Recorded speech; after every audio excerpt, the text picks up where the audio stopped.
ताशा बात सुन यार, ये देख, आपकी मामा को मैं कुछ समझाने की कोशिश कर रहा हूँ, वो बात नहीं सुन रही मेरी।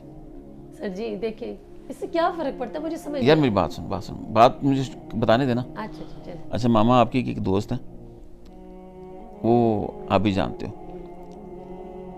मैं चाहता हूँ कि आपकी मामा उनसे ना मिलें या कम मिलें, लेकिन आपकी मामा मान नहीं रही। मुझे ये समझ नहीं आ रही सर जी, इसमें मसला क्या है?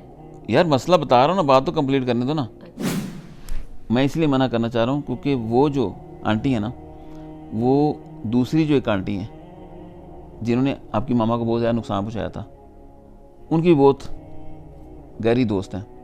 इस वजह से देखिए मैं यही तो कह रही हूँ कि वो मेरे साथ तो अच्छी है ना, आगे वो 1000 लोगों की दोस्तों से क्या फर्क पड़ता है?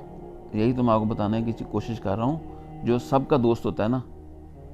अच्छा सुनो, मेरी बात सुनो, एक चीज़ याद रखना, चाहे वो मुल्क हो, चाहे शहर हो, चाहे घर हो, चाहे वो कोई इंसान हो, जहाँ पर आपका दुश्मन या जिसने आपको नुकसान पहुँचाया वो महफूज है ना, वो जगह आपके लिए महफूज नहीं है। छुप छुप के